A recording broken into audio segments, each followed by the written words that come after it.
The music of Mozart on 90.9 FM. We've just been listening to the overture to the Magic Flute, Köchel 620. And that performance, the Berlin Philharmonic Orchestra, was led by Herbert von Karajan. And joining me now, I have a distinguished, actually raft of guests. I have here the music director of the Omaha Symphony Orchestra. I have the resident conductor of the Detroit Symphony Orchestra. And I have the newly appointed, it says here, principal conductor of the Hollywood Bowl Orchestra in Los Angeles, Maestro Thomas Wilkins. You're all of those people. I'm three dead people in one body. Yeah. Well, we're here today to talk about Mozart, and you're opening the Meadowbrook season, Detroit Symphony's summer home, this coming Saturday at 8:00 with an all Mozart program, right. And there's no chaff here. It's all. Oh man, this is good stuff. Mozart. Right, this is all good stuff. This is all vintage Mozart. This is all late Mozart. This is all a different Mozart than we would have known prior to this time of year. It's ironic that the piano concerto was written about the time that Figaro was well underway. But then this G minor symphony is just one of his last three symphonies that he wrote within a 9-week, 6-week time period. I mean, something unbelievable. Unbelievable. And we're not even sure that he actually heard that G minor symphony, but it's still revelatory of a Mozart that is both the old sort of stick by the rules, and then I said to the orchestra in rehearsal, there's this one place where he's just flat out poking his tongue out at the sort of the system, if you will. I mean the musical organizational system, if you will, and having a little fun. You had an interesting characterization of Mozart in a modern context, right? Yeah, I said he was kind of the Tiger Woods of the 18th century.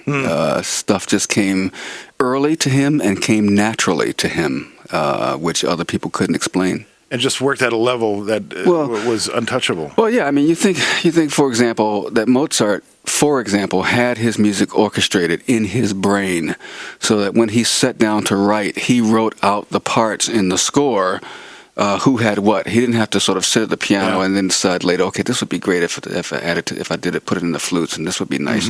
He already knew before he even set pen to paper, which is just boggles my mind. It's very complicated. I mean, it's just all just the computer head of his. Right. But with all Amadeus aside, he did have some quirks. He was kind of a wacky guy. Yeah, I mean, we all have our issues, but yeah, we do all have our issues, but and he's not to be excused for his. But I say that for the most part, he was a good Catholic boy. I mean, he sort of stuck to the rules, and he did this in his composition. He sort of the sonata allegro form was sonata allegro form. There's no fudging around with form, because those were the rules, which is what makes this G minor symphony so phenomenal. But then you look. I don't know if I'd call it quirky or not, but you look in the minuet movement of the G minor symphony, which he calls a minuet. But the tempo is allegretto. It's in G minor, not G major. So there's already this sort of dark side to this minuet. This very delightful, you're supposed to smile, have fun minuet. So it's in a minor mode, and then no one knows what meter they're. No one can agree where the strong beat is. It's supposed to be a minuet, 1 2 3 1 2 3 1 2 3, but the violins are playing 1 3 2 1 2 3 1 3, and the cellos are playing 1 2 3 1 2 3 1 2 3. I mean, there's this battle going on. Until the trio, and then it becomes a nice, very polite, as it were, as if he knew he was being a bad boy on the front end, and he had to correct it in the back end. Well, he's probably looking forward to putting himself into a situation that he could resolve. Yes. Hey, watch this. Get a load of this. Right. And he probably didn't have to think much about it either. Incredible. Tips me off. Yeah. Well, you do all right. Our guest this afternoon is Thomas Wilkins, the resident conductor of the Detroit Symphony Orchestra. We're talking about the Meadowbrook series, which begins this Saturday out in Rochester at 8:00. But the scene in Amadeus where you see him, I forget what he's working on at the time. It's late in the movie, but he's at a billiard table and he's playing with the billiard ball. He actually did that. I believe so. He did write while playing billiards. He loved games. Right. Yeah, he was quite.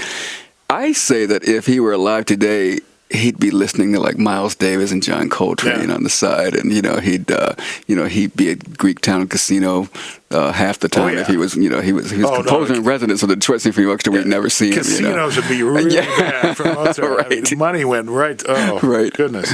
Well, it's going to be a great program, and that's just on Saturday. Right. Now Sunday, you're bringing in the Glenn Miller Orchestra. Yeah. So, and one of the things that I've noticed and have heard by people who really know what they're talking about, not radio announcers, this orchestra, one of the things that sets the Detroit Symphony Orchestra apart is they know how what to you're going to swing. say. They really know how to. Yeah, they know how to swing. They all, and they can turn on a dime. I mean, they could do.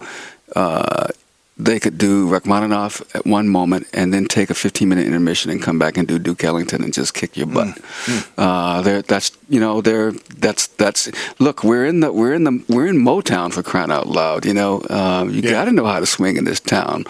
And these guys can do it. What's amazing to me though is that these guys can do it collectively. There's no the rhythm section, the percussion section is sort of keeping this thing kind of going. We do that. A lot of times, in fact, we even recorded the Duke Ellington's The River Suite. Yeah, it's fantastic. And there's that giggling rapids, and the whole string section is going and they're not even thinking about it. Right. And that's after we've just done some other river piece that's very classical. The Moldau. We've just done that, or the Hebrides, and then here's Duke Ellington. Yeah, it's this bebop string section. Right. And I've actually had people that I've worked with in other cities who I knew were coming to Detroit, that we were going to do the same show in Detroit, who were jazz artists or jazz singers, and they would say, "Oh, this is going to be great. This is great." And I said, "Wait till you get to Detroit," And sure enough, we get here, and the first rehearsal, they look over at me and go, "Holy mackerel, you're right. This is unbelievable." What a kick! Yeah. Now, and how does that work? So here comes the Glenn Miller Orchestra into town, and I imagine they have charts, right? Tons of them. And how much time does the orchestra get to look at what they're? Now these are professional musicians, okay? So I mean, it's like picking up a text and being able to read it. So it isn't a technical issue at that point. But what are the mechanics of that? How do the two orchestras we only get the one rehearsal earlier that day. And so really most of the time it's about coordination. Making sure that because those guys, when they play by themselves, this happens all the time when we have great artists. They'll you'll hear them say to each other, "No, it's 16 bars. We got to do 16. We can't do 24 because we got an orchestra behind us with parts in front of them." So really, it's at that moment for us, rehearsal is about dotting the I's and crossing the T's and making sure that we're all speaking the same language. Yeah. Well, it's going to be a great night. It's going to be several great nights. This is just the beginning of the Meadowbrook season. Again, it's Saturday, July 26th at 8 o'clock.